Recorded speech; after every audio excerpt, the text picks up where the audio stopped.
When are we? 2012. Recording this in 2016. Thanks for making me feel old, Doctor Who. That's a bit Slovene. That's a Slovene Might not be. time. Could be an arm from any Rex Corcophalloptorian. An old friend of mine. Well, enemy. It seems a bit odd that the Doctor would call the Cyberman a friend, even for a moment. If it was the Master or the Rani or Davros or something like that in there, then yeah, but the Cybermen, he's always had a very clear, non-complicated enemy relationship. Also, looking at that Cyberman's head, it's from Revenge of the Cybermen, which is set way in our future. As the Cybermen aren't a time-travelling race, there shouldn't be that sort of Cyberman head in 2012. Someone's collecting aliens. That makes you Exhibit A. Speak up, Rose. I don't think a few of the guards all the way in the back heard you properly.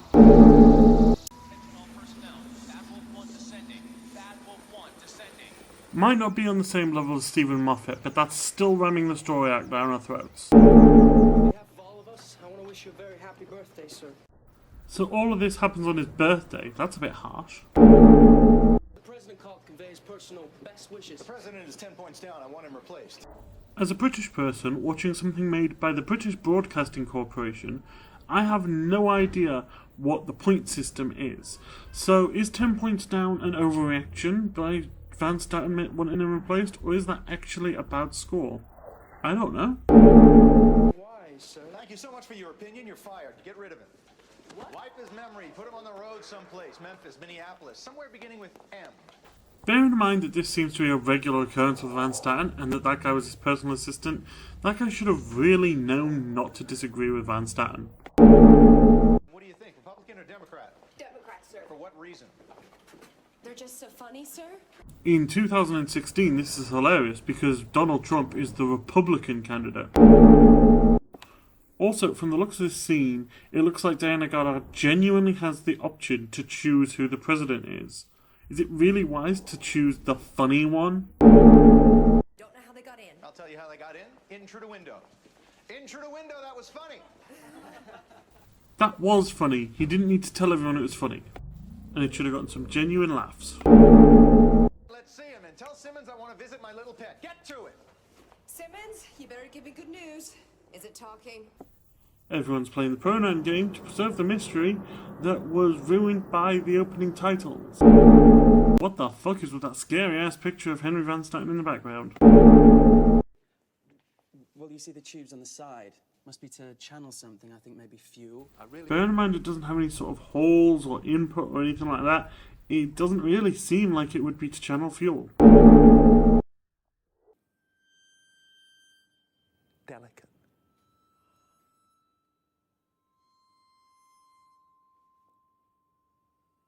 It's a musical instrument. And it's a long way from home. During this episode, we're going to see Nine go to his darkest, the most raw hatred that he has.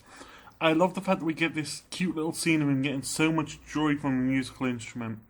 So I'm going to remove one cloister because that was just beautiful that they put that in this. Very good. Quite the expert.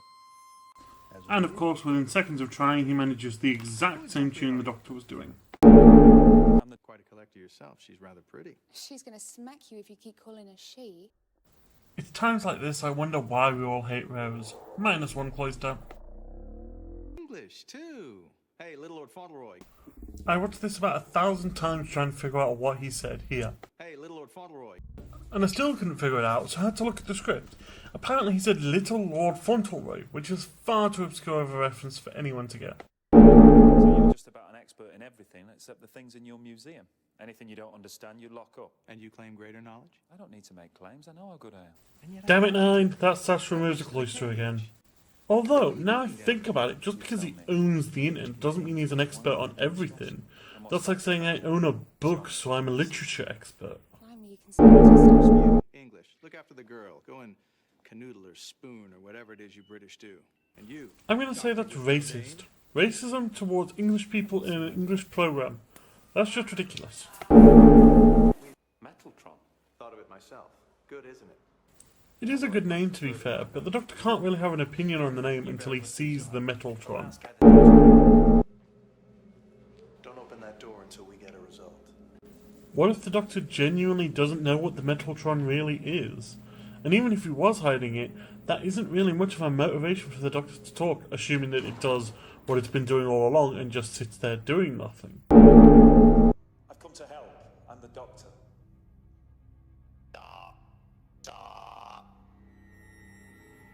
Impossible.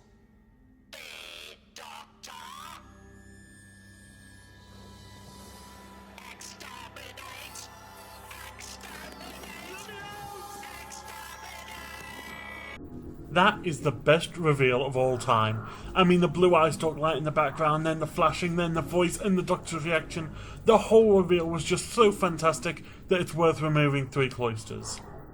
But then I've got to add one back on because the reveal was a little bit ruined by the next time trailer, and add another one on by the fact that it was ruined by the very title of the episode. If you can't kill, then what are you good for, Dalek? What's the point of you? The sudden transformation of Nine from fun-loving Nine to this rage and this anger is absolutely amazing. It is beautiful, it is terrifying, it is worth removing 1 cloister. Yeah, but I think, well, I'm almost certain it's from the hull of a spacecraft. I would love to know how he comes to all these conclusions about what everything is. Spacecraft, aliens, visitors to Earth. They really exist. By 2012, they have faced so many alien threats that it's pretty much accepted in the universe that aliens exist. Well, you should have been there, just to see them running about. Fantastic. That just felt like such a forced moment to make him seem more like the Doctor when he really isn't anything like him. Mr. Van Statten's got a living creature down there. Yeah, Neola did ask, but he keeps it to himself. Yeah, completely to himself. And Simmons, and the guards, and Diana Goddard, and that random person he doesn't know who got in through the window. Where's the Doctor? I don't know. Take me down there now. He doesn't have access, remember? Yeah, Neola did ask, but he keeps it to himself. What does it look like? A nightmare. It's a mutation. Actually, the Dalek creature looks kinda pitiful. Must have fallen through time, the only survivor. The only survivor is very assumptuous. Plus, to be fair, he isn't the only survivor because you are as well. People in the Dalek race. But you survived too. Not by choice. This means Your survival was part of the choice you made. Doctor, there's you. The only one of your kind in existence.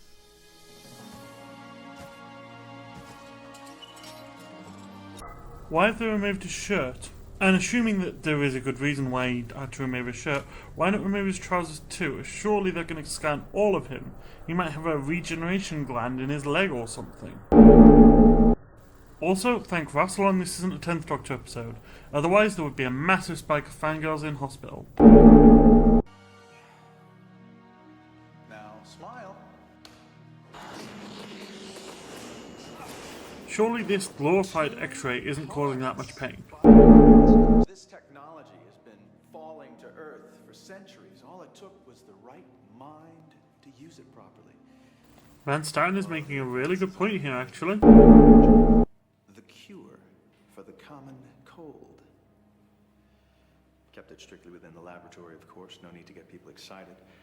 Why sell 1 cure when I can sell 1,000 palliatives?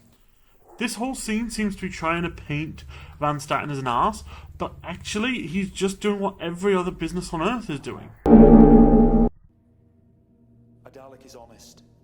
It does what it was born to do for the survival of its species. That creature in your dungeon is better than you.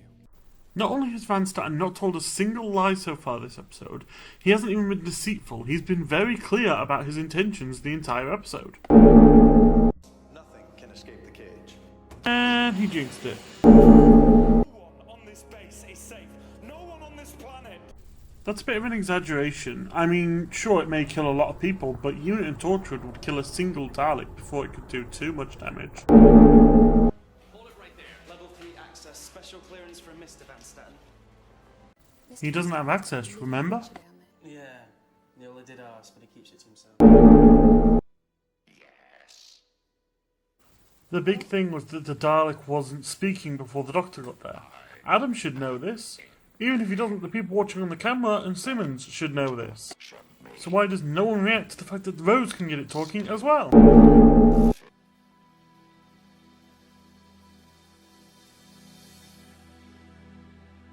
Rose, no! That's right, Adam. Don't say no during the very slow raising up the arm to touch the Dalek.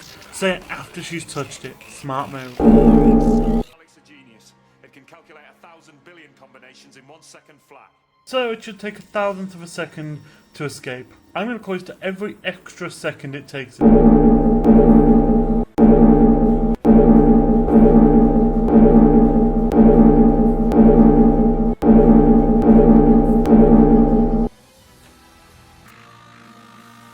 I'll fully accept that with enough power the Dalek can repair itself, but why is it cleaning itself as well?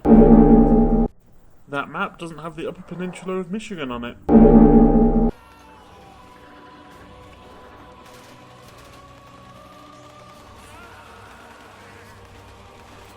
Rotating the centre like that is just showing off, and inefficient. If he just killed one side, for example the ones behind him, and then the other side, he would be able to exterminate a lot quicker. Also, just occurred to me, during this entire scene where he kills loads of soldiers, he doesn't say exterminate once, meaning it doesn't have to. So, from this point on, any time it says exterminate without a cause, is cloisterable. This museum of yours, have you got any alien weapons? Lots of them, but the trouble is the Daleks between us and them. We've got to keep that thing. Really, the Dalek who has just gotten out of the cage has managed to block you off from all the weapons in this 53-floor facility. This area, what's that? Weapons testing? Give guns to the Surely technicians, weapons the lawyers, testing is for testing weapons, ergo, alien weapons would be there or near there. I accept that we imprisoned you, and maybe that was wrong. Maybe that was wrong. Maybe.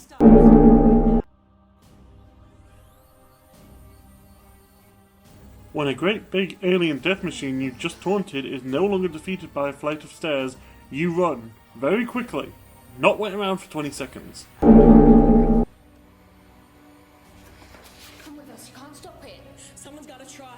Now get out. She is literally buying about half a second, if that. Her death is completely pointless. Blinking every time a shot is fired, that means that that person is not experienced firing guns. And a trained guard shouldn't be blinking like that. Nearest town. Salt Lake City. Population. 1 million. Actually, population for Salt Lake City is a little under 200,000 people, and it's been around there for the last 20 years. Human beings are different, and anything different is wrong. It's the ultimate in racial cleansing. And you, Van Statten, you've let it loose. Actually, Van Statten is probably least to blame for it getting loose. He had it caged. It is you, Rose, Adam and Simmons that are to blame for it getting loose. The Dalek's surrounded by a force field. The bullets are melting before they even hit home, but it's not indestructible. If you concentrate your fire, you might get through. Aim for the dome, the head, the eyepiece. That's the weak spot. All very good Dalek fighting advice, but why do you not tell this to the trained guards who could have hit the eye stalk? Actually, it's beyond just the fact that they'd be able to stop the Dalek. I mean, it's a simple weakness, so he is responsible for the death of all of them. All 13 guards that the Dalek has killed so far. Rose is on Adam's left, now she's on Adam's right. Why are they not consistently running from the alien death machine that they have so far seen kill 14 people? There's something inside looking at me like it knows me. Even if she recognised the zoom, with no face she can't really tell what the Dalek is thinking. There are live rounds on the floor, but live rounds wouldn't have been ejected. Perhaps it's time for a new strategy. Maybe we should consider abandoning this place. Except there's no power to the helipad, sir. We can't get out. Why does a helipad need power? Helicopters have their own batteries. And also, surely there is another way out, like walking out. Downloading the internet. What did you find? I scanned your satellites and radio telescopes. And? Well, duh. From 2012 Earth satellites, that covers maybe, 1% of the universe? And that's only at one moment of time. It's a universe-wide time-travelling species. They could be way outside the range of Earth satellites, as we later found out they are. So he gives up on this search way too easily.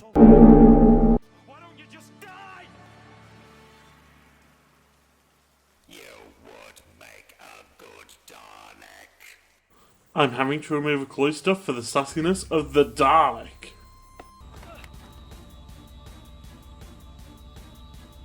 The vault is sealed. Rose, where are you? Rose, did you make it? Just missed it by a few seconds, cliche. Sorry I was a bit slow.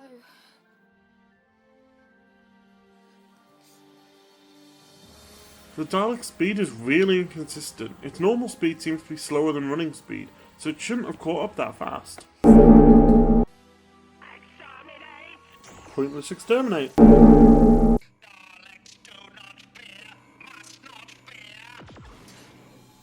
Why is the Dalek gun making a different noise than the one we heard over the intercom a minute ago?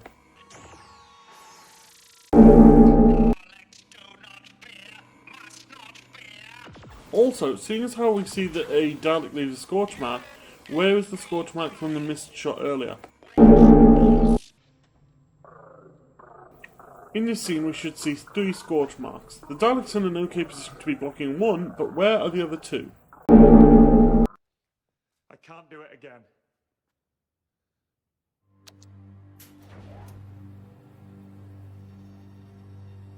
A minute ago they barely had enough power to seal it, hence why Rose had to get trapped because they had to do it now. Surely opening it takes at least the same amount of power as closing it. You bleeding heart, what the hell do we do? Kill it when it gets here. All the guns are useless, and the alien weapons... No, they're not. Not if you aim for the eye stalk, like Doctor told you earlier. Exterminate! Exterminate! Exterminate! 3 pointless exterminate, 3 cloisters. Also, you can't exterminate a man on his birthday, that's just mean. If they're that close to the surface, they would have been able to escape easily. Even if there isn't an exit to the facility, they could have just blown a hole in the roof like that. Yet earlier, they were saying that they were trapped. Got to end it. The Daleks destroyed my home, my people. I've got nothing. No, that was you. You've absorbed her DNA. You're mutated. It's like to explain that this was done through an upgrade made during the war to absorb power from a time traveller. Surely it shouldn't have absorbed the emotions though, otherwise it would never have been put into Daleks, considering how awful it is for Dalek to change. Pointless exterminate. Take him away, wipe his memory, and leave him by the road someplace. You can't mind wipe someone on their birthday, that's just mean. I know. He's far too certain of this fact, especially bearing in mind how wrong he is. Lip full of cement, like it never existed. About time. But why? I mean, sure, Van Staten was an ass, and the only living creature was a Dalek that killed, but other than that, neither of them are a problem anymore. It's a good museum. And what about the good it was doing for humanity? I mean, broadband, the cure for the cold, what about all them? She said cement. She wasn't joking, we're gonna get sealed in. Not before getting everyone out, they're not. What are you doing standing inside a box? Rose? One of the best scenes of a new companion is them seeing the TARDIS for the first time, and they skip it. Okay, bonus round time. So, first one, we are going to have to remove a cloister because the Dalek was fantastic. It was a brilliant way to bring that classic, iconic Dalek into the modern day. It was frightening, it was terrifying, it was beautiful. Second one, removing a cloister for the Doctor in this episode because, again, beautiful, fantastic. We got to see the most darkest of the Doctor ever. It was terrifying. I think that is the genuine word that I would have to use. Terrifying and horrible, yet beautiful and fantastic at the same time. And then finally, I'm going to have to remove yet another one just because any scene that had those two in. Seriously, I should be removing about 50 cloisters each for those scenes. But the first scene where the Doctor and the Dalek are in the cell was one of the best scenes in Doctor Who history for me. And again, over the intercom, the "who will give me the orders, I order you to die," that was just fantastic. It was a brilliant expanse, it was a brilliant episode, and so yeah. So, that brings our grand total up to 83. So, the sentence is suckering to death. What you gonna do? Sucker. you will like, share, and subscribe.